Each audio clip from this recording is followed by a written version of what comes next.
Arcane is a beautifully animated series about broken people who learn to grow and change, be it for the better or worse, and convey complex themes such as society impact on oneself. The series is set in Piltover, but the city is suffering from an abominable close civil war ignite between the upper city and the undercity. In terms of setting, there is a drastic contrast between these two social classes, which is saddening and illustrates the neglect of the lower ones. The story conveys brilliantly themes of loss, conflict, societal technology and a war's impact, love, family, and being a human, the human nature. Since this is a 2D 3D animation action series, it is actually a branch from game franchise League of Legends, there are multiple fight scenes, awesome ones in fact, but you can't compare them to each other. It is impossible or smart to do so, since they all have different weight, depth, meaning, and consequences on the plot, influenced by the characters involved. Furthermore, the characters' finding silent characterization influences this, for it causes every fight to be different. For example, Vi, the main character, voiced by famous Haley Steinfeld, has a more brute and reckless fighting style, often recurring to fists and boxing methods. So she is more on offense in short-distance fights. She learns not fast, but somewhat from her mistakes, since she is driven by adrenaline and the principle of fighting for her loved ones. So if she were to fight a character she prior battled with and had lost against, she might now have a higher chance to win the fight if the other character is characterized by not evolving and possesses motive characteristics, meaning commits the same mistakes. Now that is settled, let's talk about the beauty of EKKO versus JINX. Both characters involved are from the Undercity. JINX, voiced by Ella Purnell, is Vi's youngest sister, who had altered her name from Powder to JINX during the time skip occurred between Act 1 and 2 due to earlier trauma and Act 1's resolution and denouement. EKKO is one of the leaders of an underground resistance to fight for what's right and bring peace between both social classes so he won't lose more people. They were childhood friends, and it is even shared in the game that EKKO had a crush on Powder priorly. So why are they fighting? Well, to give a quick context, this happens in Act 3 and on the climax of Episode 7, Season 1. The main character's mission is to return the dangerous and destructive Hextech orb crystals to the upper city, and for Vi and EKKO to try to come into terms with the upper city's counselor so they can have an improved life in the underground city and stop the main supposed antagonist, Silco, from continuing harming people and fulfill his plan, dividing the upper city from the undercity, creating the nation Zaun. The nation of Zaun. However, Caitlyn, Vi's upper city companion and police officer, Vi and EKKO were stopped by one of JINX's explosive inventions. JINX is on Silco's side and feels jealousy toward Caitlyn, for she believes she stole her sister. With Caitlyn heard, EKKO stayed behind so Vi and Caitlyn can make it to the upper city's counselor.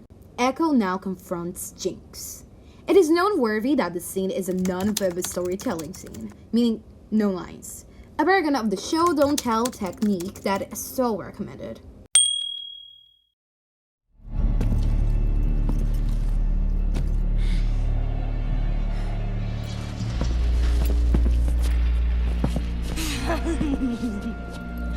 Oh, look who it is! The boy savior!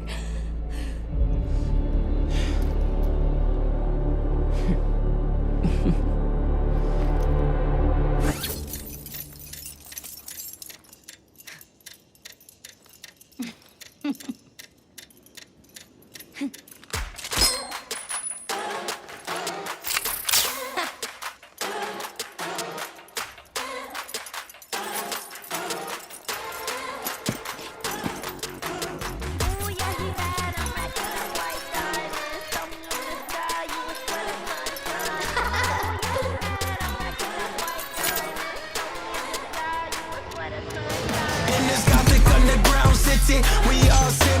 If I bring a couple rounds with me, then we all win. I came back and brought the crown with me. The king's dead. Break your necklace and your neck, cause everybody's on your head. This might kick your butt, go run them up, then pay my nail. Never learned to raise my hand, was too busy raising hell. Everything I know I am, you should go and save yourself. Thought you had my number, huh? Congratulations, played yourself. Underground utopia, dynasties in dystopia. Fear is never an option, so time is not a real phobia. I'm beating the odds, rising to every occasion as if I defeated the gods. Switch up the mind, nothing but champions coming, I'm rolling up one of those squad.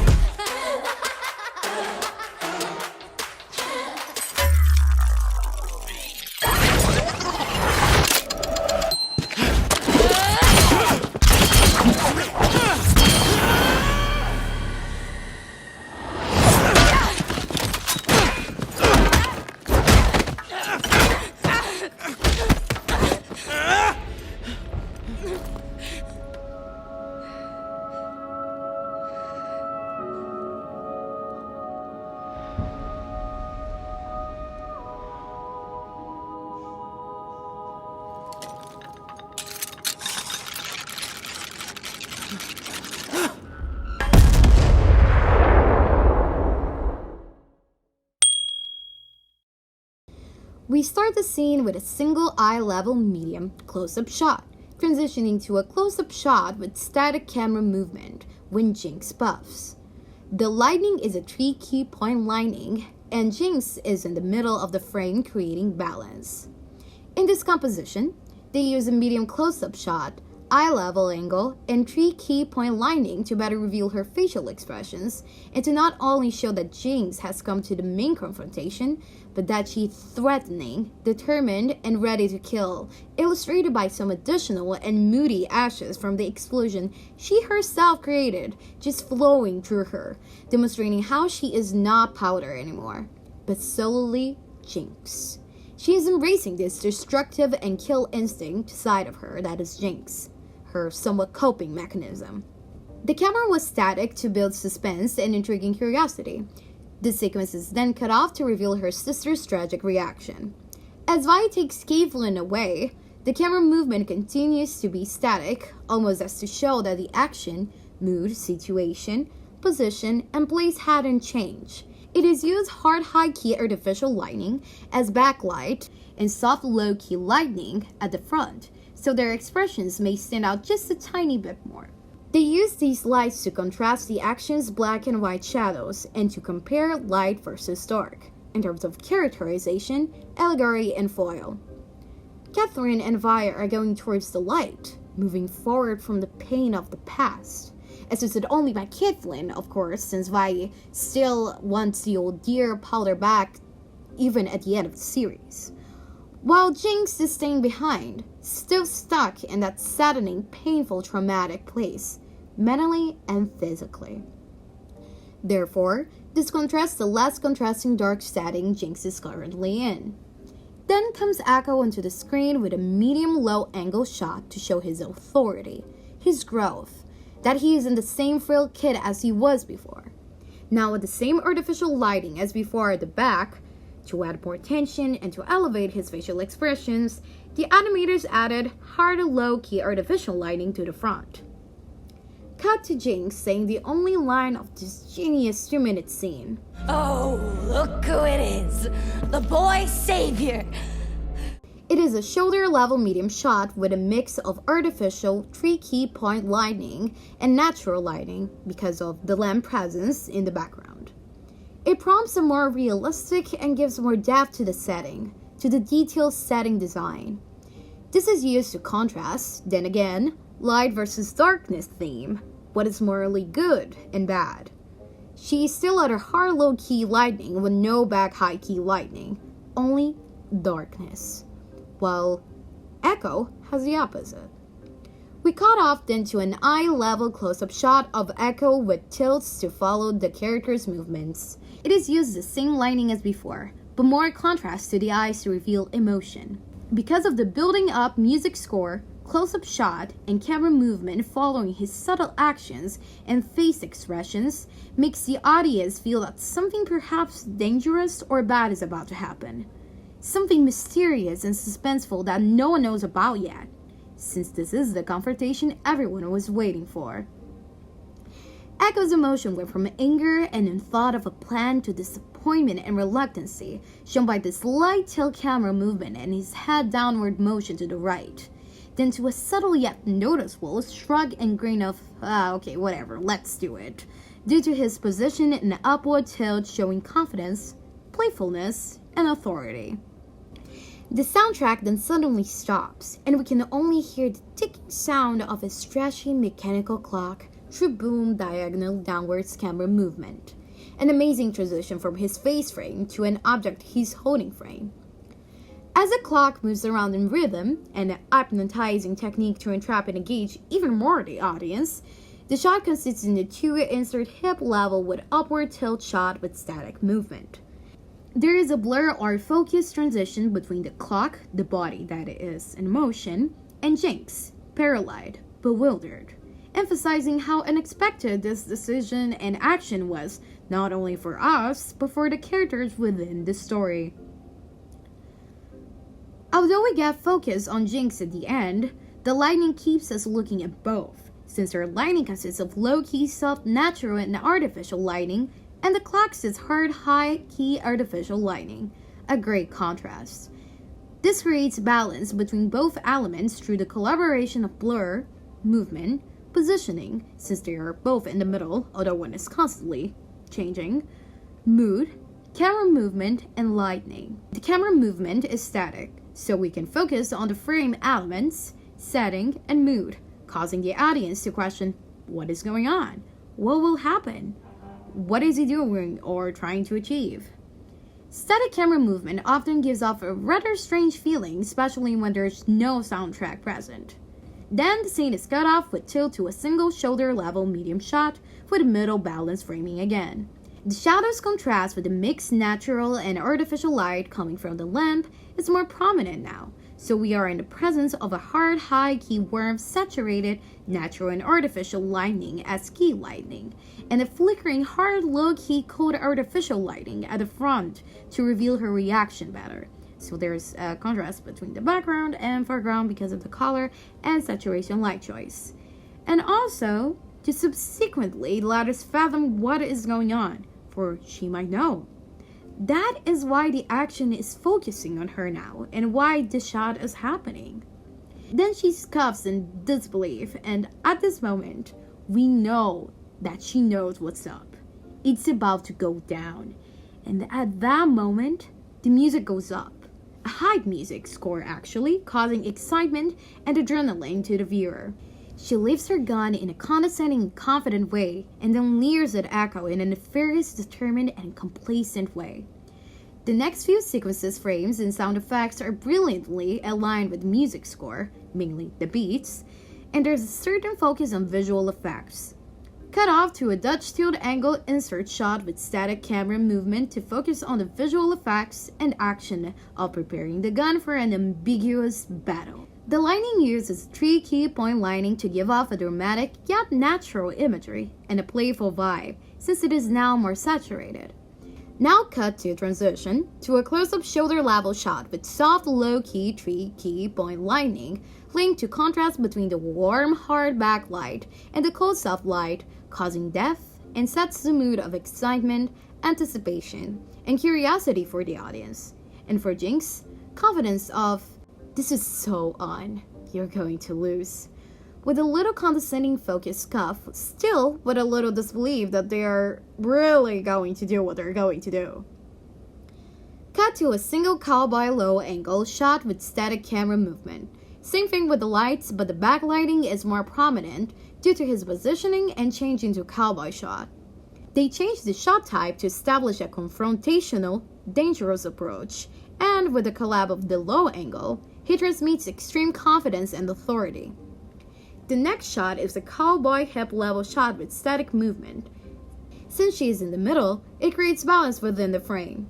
This prompts an ominous and intriguing vibe and inquiry of her future actions and goal. Then a rapid cut to transition to an overhead mixed with Dutch tilt insert shot, with Pan following her feet to transition smoothly to the same shot sequence as before this one. This next shot is the same as the other one, but JINX is in a different posture, showing progress to the follow-up fight, making the audience more and more anxious and curious about it. Also, the lightning is a soft low-key lightning, making JINX seem like an ambiguous, mysterious, threatening, and dangerous person. A technique used in many other films to create suspense and a nefarious view of one character. Cut to low-angle insert shot, implying and emphasizing that this clock and the way that he moves his hands is important somehow. Established with hard high-key backlighting and no front lighting, prompting an enormous contrast between the background's light and the subject. Same shot as the last, but now we get more depth, hints of what it's really happening, with remarkably done transitions between past and future. Cut to single eye level close-up shot with soft desaturated low-key S-key lighting and hard warm saturated backlighting to give off a sad, ominous, intriguing, and impactful vibe within such animated music score. Cut to low angle insert shot established with hard high key backlighting and no front lighting, prompting an enormous contrast then again between the background's light and the subject. The hand is at the left corner of the frame. This is to transition that so important movement and motif to his best self.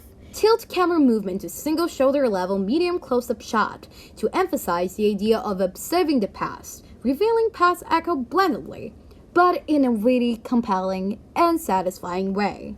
Low angle single full shot with slow motion tilt aligned with natural lighting as the hot high key prominent back lighting that we used to see most of the scenes. Cut back to single shoulder level medium close-up shot with marking and sudden transition to a chiaroscuro artificial lighting contrasting heavily the white, red, and pink tinted background with the white and black subjects, the bold, colorful bullets and weaponry, and the elements, well, animals behind them symbolizing their past selves.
Saddening music builds up and remains present until the end of the scene. This is because it is tragic that two prior friends are battling each other to death. In the flashback sequence, they were merely playing, but now it's live or die. Mr. I level shot with tiny arc camera movement to transition and show action and EKKO's improvement due to his analysis of the past. Close-up eye level shot to illustrate JINX's surprise and struggle due to EKKO's evolution. Slow motion master hip level shot following the rule of thirds. JINX on right bottom and EKKO left middle above. This is meant to give off a vibe of who will win. For in the flashback sequence, we thought that JINX would win, but now that EKKO evaded her attacks, we're not so sure anymore. Low angle master shot with rule of thirds. JINX on bottom center, EKKO on left middle. So we can perceive as if we were JINX on the ground being hit, creating a bigger and strong impact on the audience, for we feel her fear and panic. Pen to show his dreadful and brute attacks. Insert to his fists to demonstrate his strength and non-existent reluctancy. He hates JINX and believes Powder is dead, is long gone. Ground level random movement prompting an unhinged and uncomfortable scene to watch. High angle with random movement. Low angle with static movement to show his hesitation and realization that he is hitting his childhood friend. He sees Powder for a mere moment and stops instantly. Close-up eye level shot to emphasize JINX's emotions and connection, chemistry with EKKO. This makes us wonder if Powder was really there deep down at this moment. Close-up eye level shot to emphasize EKKO's sorrowful and perhaps hopeful, missing and confused feeling that Powder is still there for him. He also at the scene, because of that, is questioning how did they end up like that? How did such close friends end up wanting to kill each other at the end? What happened to us? Extreme close-up eye level shot of JINX's final decision. The resolution of this battle. Dying with a friend. The only one who doesn't appear in her hallucination is EKKO. With all this untreated trauma all bottled up and repressed, and because of the scene's climax and adrenaline, made her want to end things there. To end her suffering. But not alone, since her worst fear is being alone. She has since the beginning detachment and abandonment issues. Establishing final shot following the rule of thirds. An unexpected ending and scene with a roller coaster of emotions for both the characters, but for us. EKKO versus JINX. A masterpiece battle scene within a masterpiece series. There is a heavy contrast between past and present, between when on the bridge and on the past, for it conveys death, the present, versus life and fun in the past.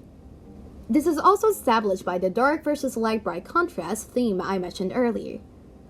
This is a scene about growth, since EKKO learned from his childhood mistake and was way more agile than he ever was.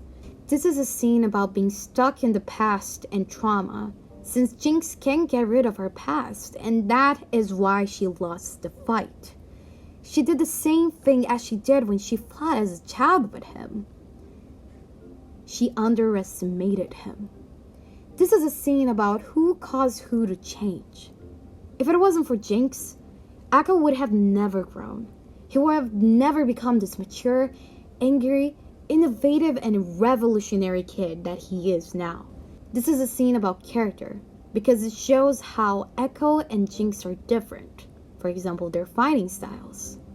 Show don't tell was applied, and fast-paced but well-developed character development during only 10 minutes was made. We haven't seen them much together in Act 1 or 2, so there would be no way that we would know that they were this close. So the scene was so well made that we felt empathy and uncovered so much about them in a mere number of seconds. That is impressive. Finally, it's about struggle and change. Both have struggles, both internally and externally, and the fact that they put this gory scene conveys the theme of real-life human fights. They're not like shown in the flashback sequence, cool and stuff. They are gory and have significant damage. The sound effects were very prominent in the scene to give context, mood, realism, and feeling, like when Powder laughs, or when EKKO evades in slow motion Powder's attacks in the flashback scene. We can hear it clearly, so at that moment, we subconsciously assume it is important to something related to the plot, and as I explained earlier, it definitely is, mainly to his characterization and growth as a character.